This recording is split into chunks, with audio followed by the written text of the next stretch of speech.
The U.S. government shutdown now enters 39th day, the longest in American history, amid flight delays, unpaid workers and a deepening political deadlock. Both parties, Republicans and the Democrats, remain divided over spending priorities, leaving millions of Americans caught in the middle. DD India's Mohammad Afsarul Hassan reports. The U.S. government shutdown has entered its 39th day, the longest in the nation's history, with severe effects on daily life across America. Airlines have scaled back flights as the shutdown stretches into the weekend. U.S. Transportation Secretary Sean Duffy warned that airlines may have to reduce flights by up to 20% if the shutdown continues.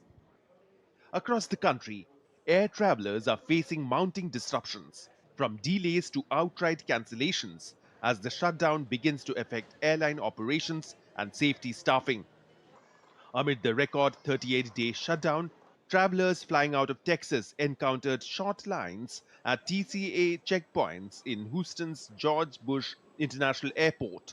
The Federal Aviation Administration ordered airlines to cut 4% of the flights at 40 major airports, including Houston, due to staffing shortages.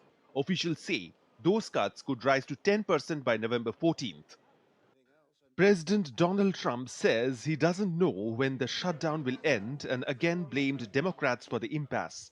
I don't know. It's up to the Democrats. The Republicans have voted 14 times to open up the country, and the Democrats have voted 14 times to hurt the country, really. They should approve it, but they might not.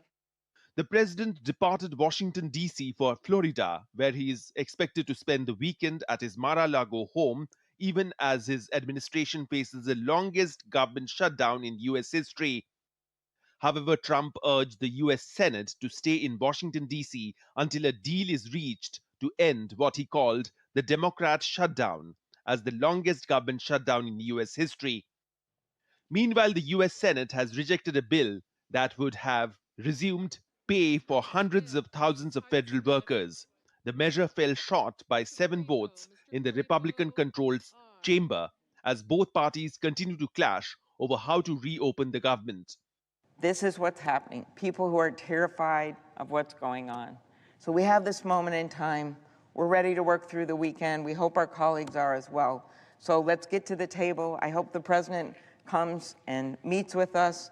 The amount of money we're talking about here is about the same as the money that went to Argentina. I'm not going to relitigate that, but it shows what we could do and why we could do it.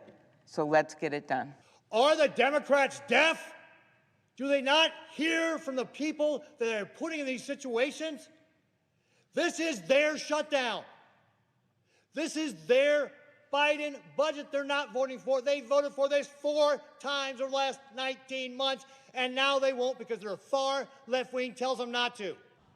The lapse in funding has led to many federal workers missing paychecks and millions of Americans losing food stamp benefits, and could force airlines to cut up to 20% of flights due to a lack of air traffic controllers. With no deal in sight, the shutdown's impact is deepening, stretching from the halls of the Congress to airport terminals nationwide. Americans are now asking how much longer Washington's stalemate can last. Mohammad Afsarul Hassan's report for DD India.